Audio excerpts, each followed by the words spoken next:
Merhabalar sevgili takipçilerim. Elmasın Patikleri YouTube kanalıma hoş geldiniz. Bu videomda sizlere motiflerden oluşan tığ işi patik modeli anlatacağım. Çok güzel bir model, çok kolay. Herkesin kolaylıkla yapabileceği bir model bence. Bir günde bir çift örebileceğinize garanti verebilirim. Gerçekten çok kolay ve çabuk ilerleyen bir model. Her ayrıntısını anlatacağım sizlere. Neden iki renk var? İki rengi farklı tığlarla ördüm. Bu motifi büyütme ve küçültme olayını yani çok anlatamayacağım için tığlarla denedim ben. Tığı kalınlaştırdım ve incelttim. Krem rengi olan tığımı 2,5 milim tığla ördüm. Biraz büyük oldu. 39 ve 40 numaraya uygun oldu. Diğer rengimi ise 1,75 milim daha ince bir tığla ördüm. Şöyle göstereyim. Diğeriyle kıyasla gerçekten ince, ona göre. İnce ile ördüğümde benim elimin ayarına ve ipimin kalınlığına göre 38 numaraya uygun oldu. Tabii ki ipinizin inceliğine, kalınlığına, elinizin sıkılığına, gevşekliğine göre de bu ölçüler değişebilir. Tığ numaranızı ne kadar kalınlaştırırsanız patiğiniz o kadar büyük olacaktır. Tığınızı ne kadar inceltirseniz, yani numarasını daha küçük alırsanız patiğiniz o kadar küçük olacaktır. Ölçülere de bu şekilde ayarlayabilirsiniz. Şimdi ben size 38 numara olan diğer rengimin yapılışını anlatacağım. Şimdi ölçülerini de vereceğim sizlere. Hemen şöyle bakın, böyle de bir bağcığı var, kalpli. Her ayrıntısını anlatacağım sizlere. Gerçekten çok güzel bir model. Toplamda 7 tane motiften oluşuyor. Diğer hemen rengimi de göstereyim. Bu renk de çok güzel. Motifleri çok güzel gösterdi. Tabii ki ayak mankeni aynı renk olduğu için çok fazla net görünmüyor. Bu da bağcığımız da bu şekilde. Çok güzel bir model bence. Umarım sizler de beğenirsiniz. Ben bu rengimi anlatacağım şimdi. Daha ince bir tığla, yani 1,75 milim tığımla öreceğim. İnce olan tığımla öreceğim. Siz tabii ki eliniz sıkıysa 2 milimle, 2,5 milimle örebilirsiniz. Ben bunu krem rengini 2,5 milimle ördüm. Daha büyük bir patik elde ettim. Dediğim gibi diğer patiğimi ince bir tığla ördüm. Daha küçük bir patik elde ettim. Şimdi ölçülerini vereyim sizlere. Şöyle çıkarayım ayak mankeninden. Şöyle yaptığımda patiğimin boyutunu şöyle görebilirsiniz. Hemen ölçüsünü vereyim. Şuradan baktığımda gördüğünüz gibi 26-26,5 civarında. Tabii ki bunun esneme payı da var. Bu da 30'a 39 ve 40 numaraya, hatta esnediğinde bile 41 numaraya bile olabilecek bir ölçüde. Şöyle bir kenara alayım bunu. Hemen bunu ayak mankeninden çıkarıp, bakın daha küçük bir patik şöyle yan yana koyduğumuzda daha küçük bir patik. Hemen şöyle bunun da ölçüsünü vereyim sizlere. Şöyle yapayım. Gördüğünüz gibi 25 santim civarında. Benim patiklerim genelde 25-25,5 civarında oluyor ve 38 numaraya gayet uygun oluyor. Tabii ki ben bunu anlatacağım sizlere. 38'e uygun olanı anlatacağım. Şöyle hemen ayak mankenine tekrar geçireyim patiğimi. Şöyle üstten de. İlk önce ne yapacağız? Bir tane motifimin tamamını anlatacağım videomda başında. Sonraki motifleri ise son sıraya kadar örüp hazırlayacağım. Son sırayı birleştirmeyi anlatacağım. Şimdi ilk başı eğer atlamadan izlerseniz motifin tamamını, her ayrıntısını videoyu durdurmadan anlatacağım sizlere. Şöyle hemen bunları bir kenara alayım. Videoma başlamadan önce kanalıma abonelik ücretsizdir. Ücretsiz olarak abone olabilirsiniz. Bildirimleri de açarsanız video yüklediğimde hemen haberdar olursunuz. Videolarımı beğeniyorsanız beğen tuşuna basmayı, altına da yorum yapmayı unutmayın. Şimdiden hepinize teşekkür ediyorum. Bismillah diyerek patiğimizin yapımına geçelim. Dediğim gibi ben ince tığımla öreceğim. İlk önce sihirli halkayla başlıyoruz. Sihirli halkayı ben şu şekilde yapıyorum. Parmağımı, ipimi bir, iki defa doluyorum. Ben bu şekilde yapıyorum. Kimisi bir defa dolayarak bırakıyor ama iki defa doladığımda bu sihirli halkanın kolaylıkla açılmadığını fark ettim. Bu şekilde ben iki defa doluyorum. İki defa doladıktan sonra şöyle tığımı geçirdim. Hemen şu şekilde bir tane ilmek çıkardım ve bunu parmağımdan çıkartıyorum. Çıkardıktan sonra şöyle bir sıkılıyorum. Şöyle bir halka elde ettik. Halka elde ettikten sonra zincir çekmeye başlıyorum. 1, 2, 3, 4. 4 tane zincir çektim. Tığımın üstüne bir tane ipimi doladım. Halkanın içerisine batıyorum. Boşluğa batıyorum şöyle. Boşluğa battım. İkili trabzan yapacağız. İkisini bir çekiyoruz. Araya bir tane zincir çekiyorum. Tığımın üstüne doluyorum. Yine aynı boşluğa batıyorum. Gördüğünüz gibi tığımın üzerinde 3 tane ilmek var. İkisini önce çekiyorum. İkisini sonra çekiyorum. Yine araya bir tane zincir çekiyorum. Tığımın üstüne doladım. Aynı boşluğa bir kez daha batıyorum. İkisini bir çekiyorum. Araya bir tane zincir çekiyorum. Tığımın üstüne doluyorum. Boşluğa batıp ikisini bir bu şekilde, bunun adı ikili trabzan. Bilmeyenler için söylüyorum. Yine bir tane zincir çekiyorum. Tığımın üstüne doladım. Boşluğa battım. İkili trabzan yapıyorum. Bir zincir. Yine boşluğa battım. İkili trabzanımı yaptım. Bir zincir. Aynı şekilde boşluğa batıyorum. Bu şekilde toplamda 16 dolgu olana kadar, yani 16 trabzan olana kadar devam ediyorum. Tabii ki zincirimi de sayıyorum. Zincir de dahil, ilk başta çektiğimiz 4 zincirimiz de dahil, toplamda 16 tane trabzan olmuş olacak. Arada bir zincirle ikili trabzanlarımızı dolduralım. Bir zincir çekip boşluğa batıyoruz. Bir zincir. Aynı yere batıyorum. İkili trabzan yapmaya devam ediyoruz. Arada bir zincirle. Şimdi sayacağız. Kaç tane olmuş?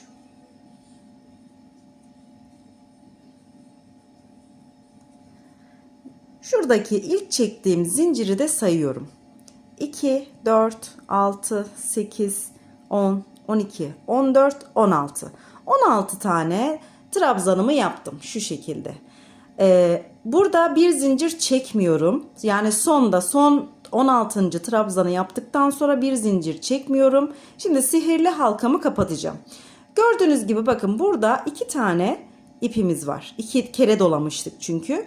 Hemen şu alttakini, üsttekini değil alttakini şöyle tığımla alıyorum. Bu tarafa doğru çekiyorum şöyle.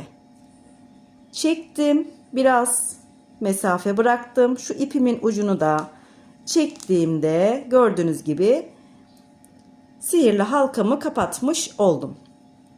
Burada zincir çekmeden 4 tane zincir çekmiştik. 1, 2, 3. zincirin dibine batıyorum. İlmek kaydırma yöntemiyle birleştiriyorum. 5 tane zincir çekiyorum. İkinci sıramıza geçtik. 2, 3, 4, 5. 5 tane zincir çektik. Tığımın üstüne doladım. Şimdi bu her zincir çektiğimiz kısma, yani her iki trabzanın arasına boşluğa batıyoruz. Ve yine ikili trabzan yapıyoruz. İlk başta 5 zincir çektik. Sonrasında 2 zincir çekiyoruz. Tığımızın üstüne doladık. Her iki trabzanın aradaki, bakın şu görünüyor, boşluğa batıyoruz. Battık. İkili trabzanımızı yaptık. 2 tane zincir çekiyoruz. Altta bir zincir arayla ikili trabzan yapmıştık. Üste geçtiğimizde 2 zincir arayla trabzan yapıyoruz ve boşluğa batıyoruz. 2 zincirimi çektim. boşluğa battım, ikili trabzanımı yaptım. 2 zincir çektim, tığıma doladım. 2 trabzanın arasına boşluğa batıyorum ve trabzanımı yapıyorum. Bu şekilde sıra sonuna kadar devam edelim. Şimdi şuraya geldiğimizde zincirle bu ikili trabzanın arasına batmıyoruz. Yani son olarak şuraya batmış olacağız. Şimdi oraya kadar 2 zincir arayla her boşluğa birer tane ikili trabzan yapalım. Şu şekilde sıramızı tamamlayalım. Evet, sıra sonuna kadar geldim. Her boşluğa batarak 2 zincir arayla ikili trabzanımı yaptım. Bakın şurada zincirimle son ikili trabzanın arasına batmıyorum. Bu şekilde tamamladıktan sonra 2 zincir çekiyorum. İlk 5 zincir çektiğim 1, 2, 3. zincire batıyorum. Burayı ilmek kaydırma yöntemiyle birleştiriyorum. Bu şekilde. Şimdi eğer ben buraya batsaydım bir tane dolgu fazla olacaktı. 16 tane trabzanımız olacak. Zinciri de sayacağız. 1, 2, 3, 4, 5, 6, 7, 8, 9, 10, 11, 12, 13, 14, 15, 16. Toplamda 16 adet trabzanımız oldu. 3. sıramıza geçiyoruz. 1, 2, 3 zincir çektim. Tığımın üstüne doladım. Şimdi şu 2 zincir olan boşluğa batıyorum. Bir tane ikili trabzan yapar gibi çekiyorum. Ama ikili trabzan yapmıyorum. Tığımın üstüne tekrar doladım. Bu birinci oldu. Tığımın üstüne doladım. Aynı yere bir kez daha battım. Bir kez daha uzattım ilmeğimi. Tığımın üstüne doladım. Aynı yere bir kez daha battım. Yani 3 kere batmış oldum. Şu şekilde. Battıktan sonra şu en sondaki ilmek hariç bütün ilmekleri birden çekiyorum. Bakın son zincir olan ilmek hariç hepsini çektim bir defada. Şimdi bu ikisini birlikte çekiyorum. Araya 3 tane zincir çekiyorum. 1, 2, 3. Tığımın üstüne tekrar doladım. Bir sonraki boşluğa batıyorum. İkili trabzan yapar gibi ilmeğimi uzatıyorum. Bir kez daha tığıma doluyorum. Aynı yere ikinci defa batıyorum. Tığımın üstüne doluyorum. Bir kez daha yani 3. kez batıp bu şekilde dolgumu yapıyorum.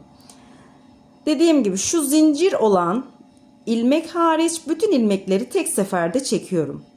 2 ilmek kaldı. Bu ikisini de bir defada çekiyorum. Yine 3 zincir. 3 zincirimi çektim. Tığımın üstüne doladım. Bir sonraki boşluğa tekrar batıp ilmeğimi çekiyorum. Tığımın üstüne doladım. Bir kez daha battım. İkinci kez batıyorum. Tığımın üstüne doladım. 3. kez batıp ilmeğimi çekiyorum. Yine sondaki zincir ilmeğim hariç hepsini birden çekiyorum. Bu ikisini de birlikte çekiyorum. Sıra sonuna kadar bu şekilde devam ediyoruz. 3 zincir arayla. Tığımın üstüne doladım. Bir sonrakine tekrar battım. 1, 2, 3.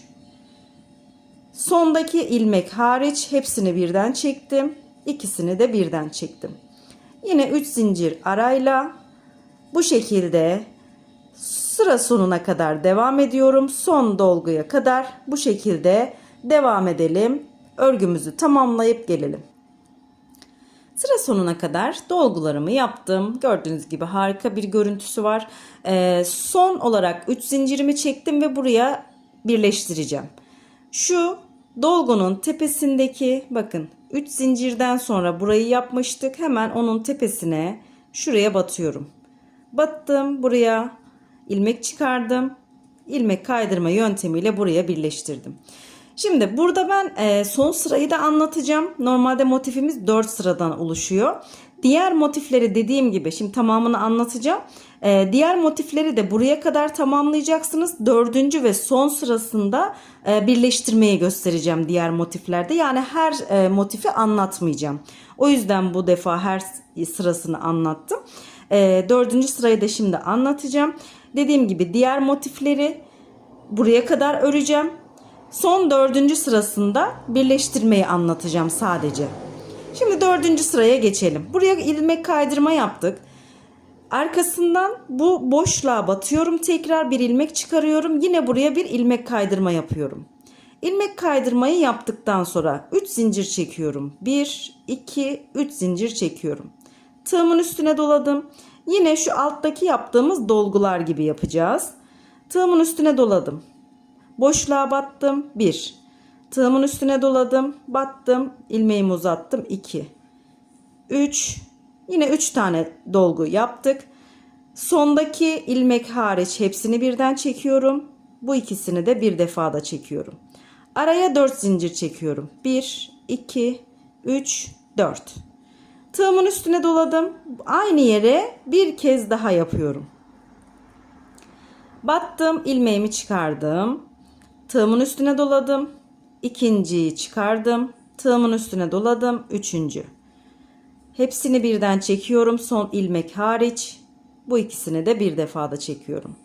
Şimdi 4 zincir çekiyorum. 1, 2, 3, 4 zincir çektim. Bir sonraki boşluğa batarak başını almadan batıyoruz tabii ki. Sık iğne yapıyoruz. Yani burayı sık iğne ile birleştiriyoruz. 4 zincir çekiyorum. 1, 2, 3, 4 zincir çektim. Bir sonraki boşluğa batıp sık iğne ile burayı birleştiriyorum. 1, 2, 3, 4 zincir çekiyorum. Bir sonrakine batıyorum. Yine bu şekilde sık iğne ile birleştirdim. 4 zincir çekiyorum. 1, 2, 3, 4 zincir çektim. Tığımın üstüne doladım. Bir sonrakine başta yaptığımızın aynısını yapacağız. Aynı yere 2 tane dolgularımızdan yapacağız. Tığımın üstüne doladım. Bir sonrakine battım. 1, 2, 3.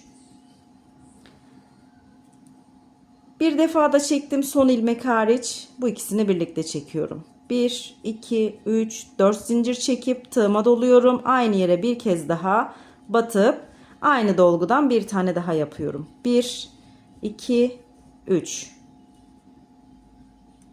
Şu şekilde gördüğünüz gibi. 4 zincir çekiyorum. 3, 4. Bir sonraki dolguya sık iğne ile burayı birleştiriyorum. 1, 2, 3, 4. Bir sonrakine batıp sık iğne yapıyorum. 1, 2, 3, 4 zincir çekip bir sonrakine batıyorum. Sık iğne yapıyorum. 1, 2, 3, 4 zincir çekip şu dolgudan yapıyorum.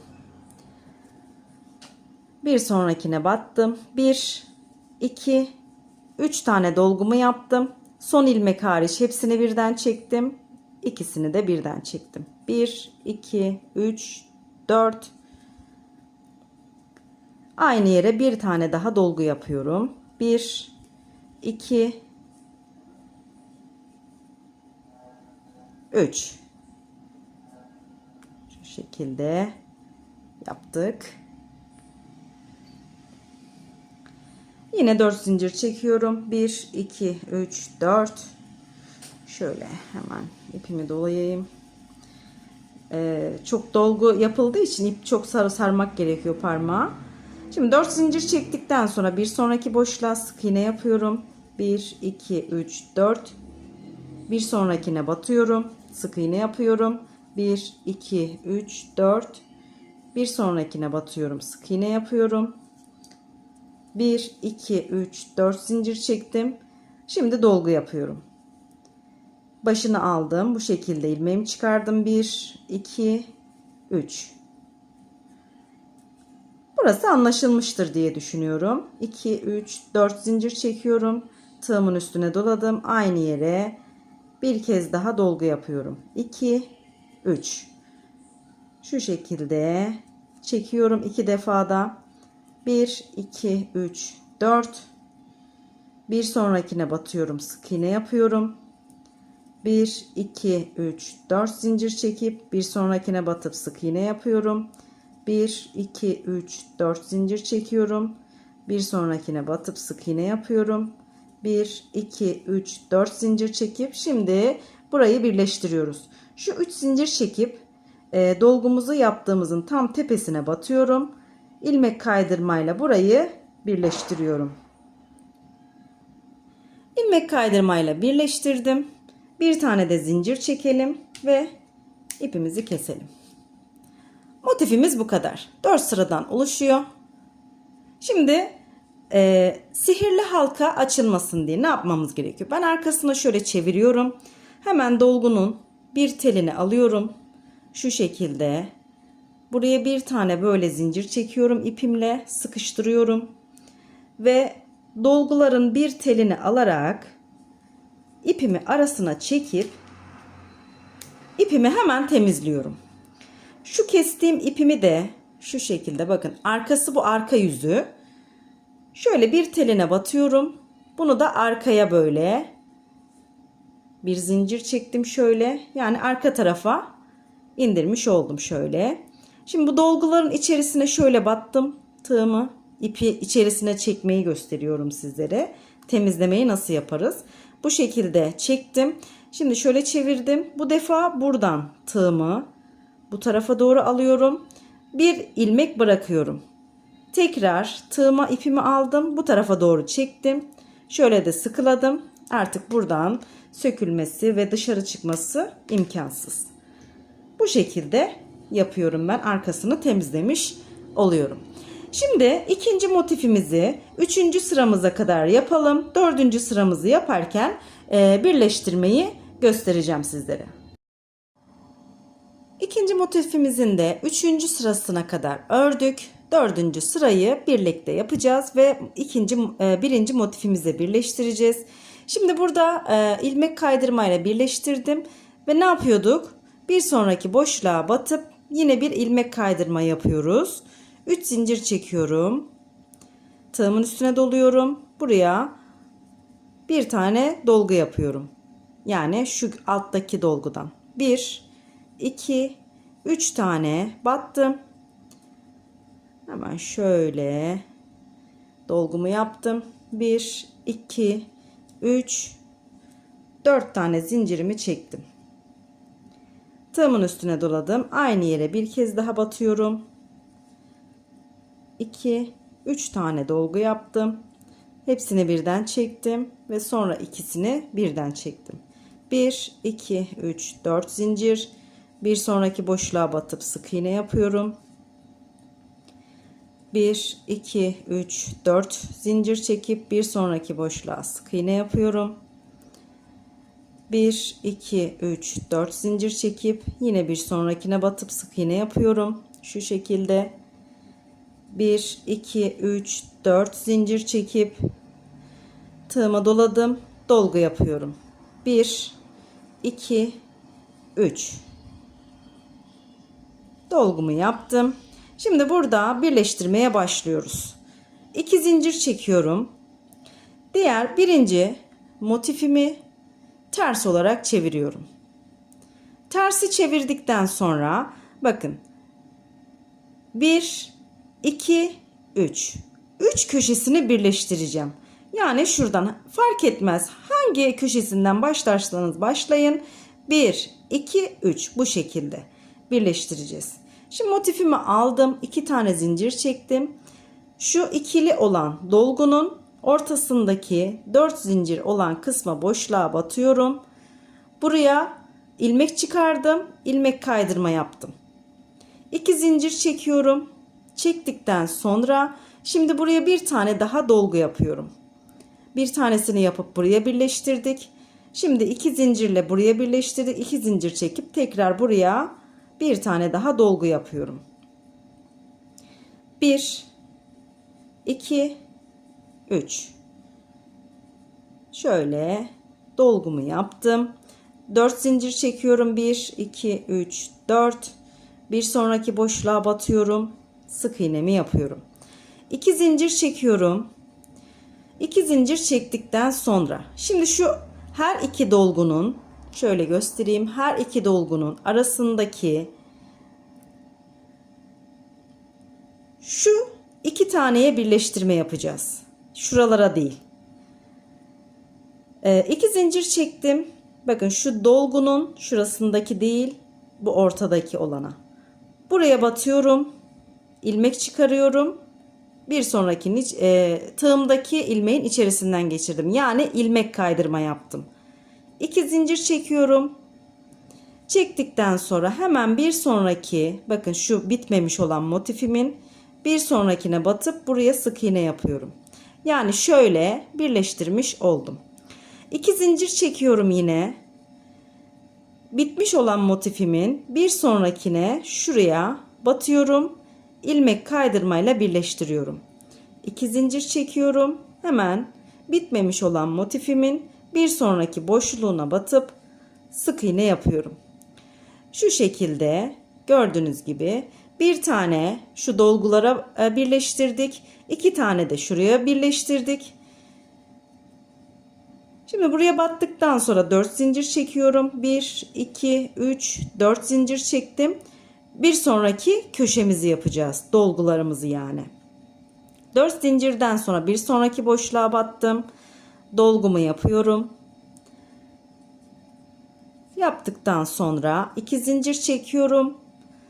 Bakın burası tersi zaten. Bitmiş olan motifimin şu köşesine ilmek kaydırmayla birleştiriyorum. 2 zincir çekiyorum.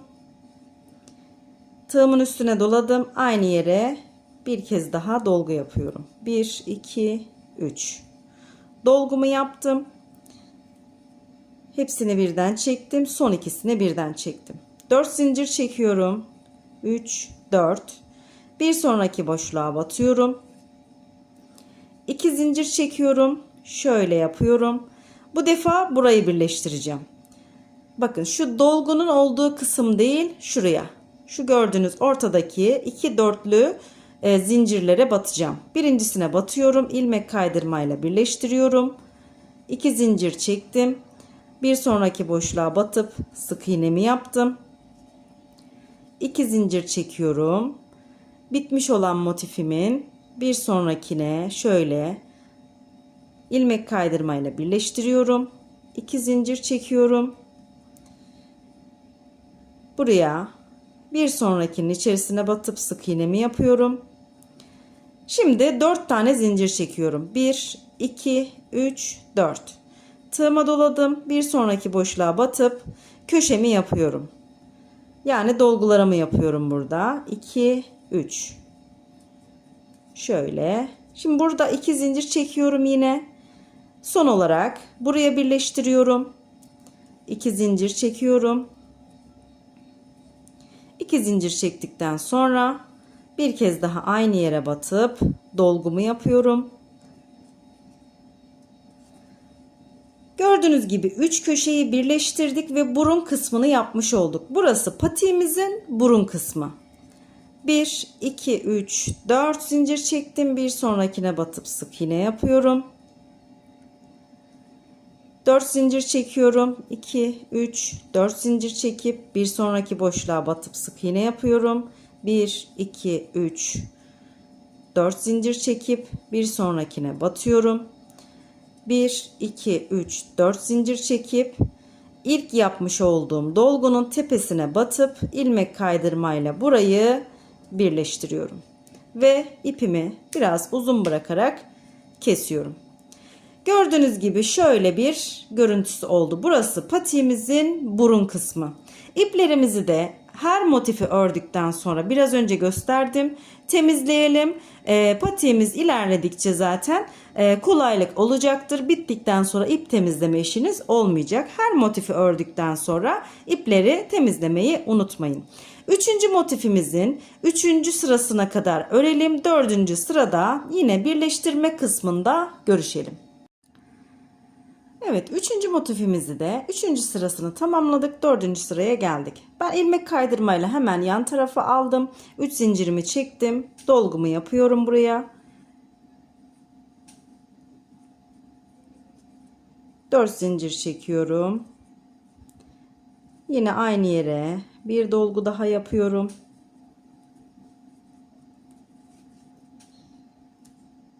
Dört zincir çekiyorum. Bir sonraki boşluğa batıp sık iğne yapıyorum. 1, 2, 3, 4 zincir çekip bir sonraki boşluğa batıyorum. Sık iğnemi yapıyorum. Yine 4 zincir çekiyorum. Bir sonraki boşluğa batıp sık iğnemi yapıyorum. 1 2 3 4 zincir çektim. Tığıma doladım. Köşemizi yapacağız. Şurası gibi. Bir tanesini yapıyoruz. Şimdi bir sonraki motiflerde burada çok zaman aldığı için videomun da uzun olmasını istemediğim için 3. sırayı tamamlayıp burayı da buraya kadar yapalım. Şöyle bir köşeyi yapacağız. Bu şekilde ikinci köşeye geldiğimizde şurayı da yapalım. Birleştirme kısmını sadece anlatayım. Bir sonraki motiflerde tabii ki. Video çok uzun oluyor çünkü. Birinci dolgumu yaptım. 2 zincir çekiyorum. Birleştirmeye gelince. Şimdi şöyle burası ters tarafı.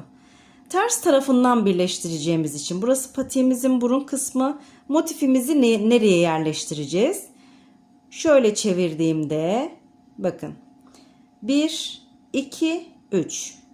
Yani bu 3 köşeye birleştireceğiz. Şöyle göstereyim. Burası iki motifin birleştiği kısım. Bu motifimizin bu köşesi, iki motifin birleştiği kısım. Bir de bu motifin bu köşesine birleştireceğiz. Tabii ki iç taraftan. Şöyle çevirdim. Çevirdikten sonra buradan başlıyorum. Birinci burası, ikinci bura, üçüncü de bura. Şimdi 2 zincir çektim. 2 dolgun arasına battım. Burayı ilmek kaydırmayla birleştirdim. Birleştirdikten sonra 2 zincir çekiyorum. Hemen aynı yere batıp dolgumu yapıyorum.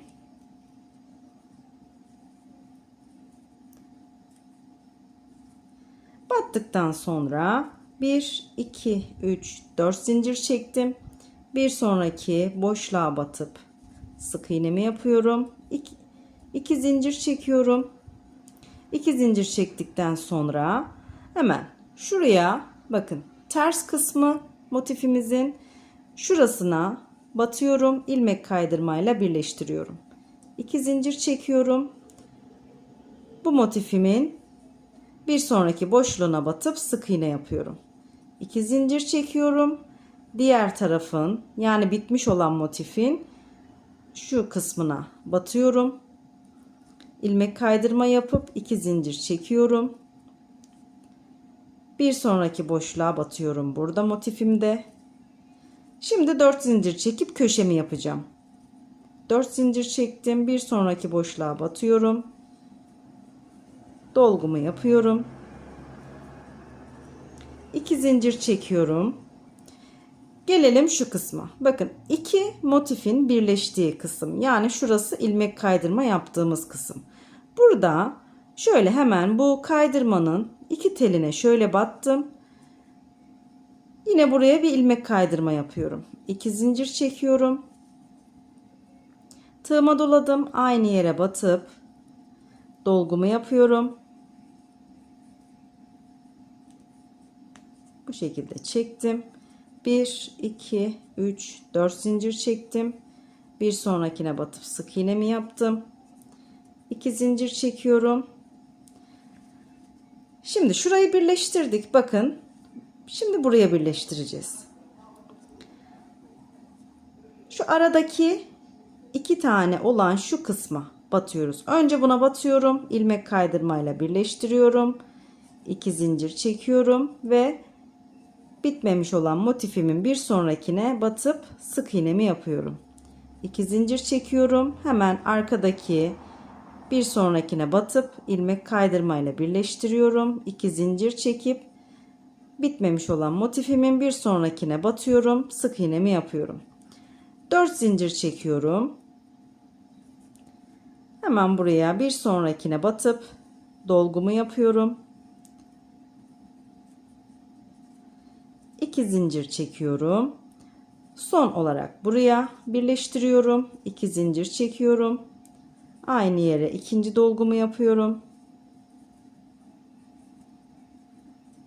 Evet, burayı da birleştirmiş olduk. Bakın burası 1 2 3. Üçüncü yeri de birleştirdik. 4 zincir çekiyorum dolgudan sonra. Bir sonrakine batıyorum. Sık iğne yapıyorum. 4 zincir. Bir sonrakine sık iğne. 1 2 3 4 zincir. Bir sonrakine sık iğne. 1, 2, 3, 4 zincir ve ilk yaptığım dolgunun tepesine batıp ilmek kaydırmayla birleştiriyorum ve bir zincir çekip ipimi kesiyorum. Bu şekilde burası da patiğimizin yan kısmı. Şöyle bakın. Burada yan kısmı. Şimdi bir motif, diğer motifi yani dördüncü motifi yaptığımızda aynı şekilde karşı tarafa birleştireceğiz. Böyle devam edecek motiflerimiz. Şimdi dördüncü motifimizin üçüncü sırasını ve sizlere söylediğim gibi birinci köşesini yapıp ikinci köşeye kadar gelelim. Oradan sonrasını birlikte birleştirelim. Dördüncü motifimizin de üçüncü sırasını tamamladık. Dördüncü sıranın da bakın birinci köşesini yaptım. İkinci köşesine geldiğimde hemen birleştirmeyi yapacağım. Dediğim gibi bu diğer motifin hemen karşısına. Birleştireceğimiz noktalar neresi? Birinci burası, ikinci burası, üçüncü burası. İç taraftan birleştireceğim için şöyle yapacağım. Bakın şöyle yaptığınızda zaten karşı tarafa birleştireceğinizi bilebilirsiniz. İlk birleştireceğim kısım şu iki motifin birleştiği yer. Hemen şöyle iki zincirimi ben çektim. İlk olarak hemen şuraya birleştirdiğim kısma tek dalına değil şöyle iki dalına birden batıyorum. Buraya ilmek kaydırmayla birleştiriyorum. 2 zincir çekiyorum. Çektikten sonra hemen motifime devam ediyorum. Aynı yere bir dolgu daha yapıyorum.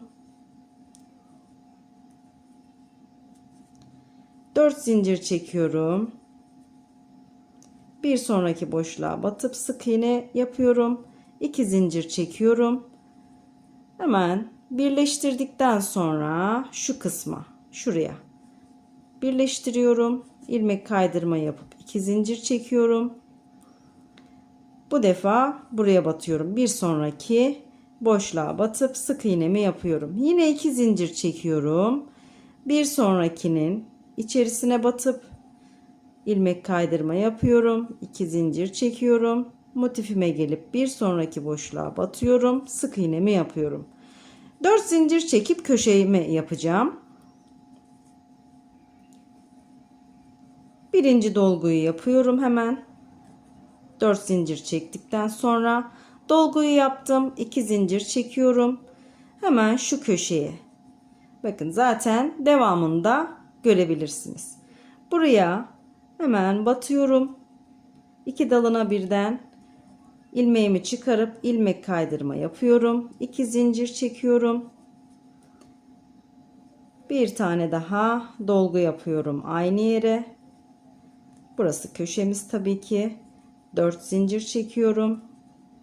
Bir sonraki boşluğa batıp sık iğnemi yapıyorum. 2 zincir çekiyorum. Şimdi şuraya birleştireceğim. Hemen bir sonrakinin şurasına batıyorum. Bakın buradan devam ediyorum. İlmek kaydırmayla birleştirdim. 2 zincir çekip motifime bir sonrakine batıp sık iğnemi yapıyorum. 2 zincir çekiyorum. Bir sonrakine batıyorum. İlmek kaydırma yapıyorum. 2 zincir çekiyorum. Kendi motifime batıp yani bitmemiş olan motifime batıp sık iğnemi yaptım.